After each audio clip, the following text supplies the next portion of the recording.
কিন্তু ওখানে যে জায়গা সংকুলান নেই দাঁড়ানোর মতো, বডিটাকে সরানোর মতো জায়গা নেই, এবং বেশিরভাগ কাউন্টিং এজেন্ট দাঁড়িয়ে রয়েছেন, যেগুলো কখনো ভাবা যায় না। এভাবে কাউন্টিং হতে পারে না। একটা অস্বাভাবিক অমানবিক পরিস্থিতির উপরে দাঁড়িয়ে এখানে কাউন্টিং অ্যারেঞ্জমেন্ট করা হয়েছে।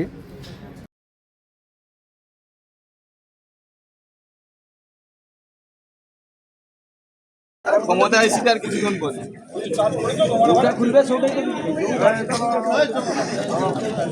মুখটা দেখে কি মনে হয়?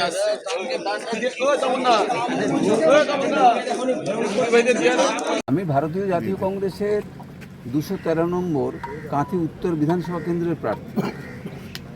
আমরা আমাদের কাউন্টিং এজেন্ট সহ এখানে ঢুকে যা দেখলাম, চূড়ান্ত অব্যবস্থা।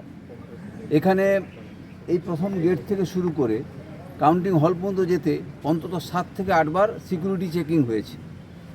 যেটা ভাবা যায় না, যেখানে দেশ উগ্রপন্থীদের দ্বারা বারে বারে আক্রান্ত হচ্ছে, গণহত্যা হচ্ছে আমাদের, এমনকি দেশের সুরক্ষা বাহিনীর মানুষও হত্যা হচ্ছেন বারে বারে, সেখানে কাউন্টিং হলে এই ধরনের চেকিং যেটা ভাবা যায় না।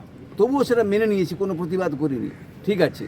কিন্তু ওখানে যে জায়গা সংকুলান নেই দাঁড়ানোর মতো, বডিটাকে সরানোর মতো জায়গা নেই, এবং বেশিরভাগ কাউন্টিং এজেন্ট দাঁড়িয়ে রয়েছেন, যেগুলো কখনো ভাবা যায় না।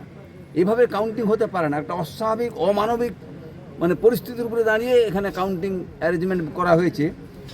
এইটার প্রতিবাদই আমরা বেরিয়ে যাচ্ছি যে না, আমরা এখানে থাকার দরকার নেই। এই কাউন্টিং এর নামে একটা আপনারা কেউই কাউন্টিং এ থাকছেন না কংগ্রেসের পক্ষ আমরা থেকে? সকলেই বেরিয়ে এজেন্ট প্রার্থী সবাই আমরা এজেন্ট প্রার্থী সকলেই বেরিয়ে। এর আগেও অনেকে বেরিয়ে গেছেন বিরক্তি হয়।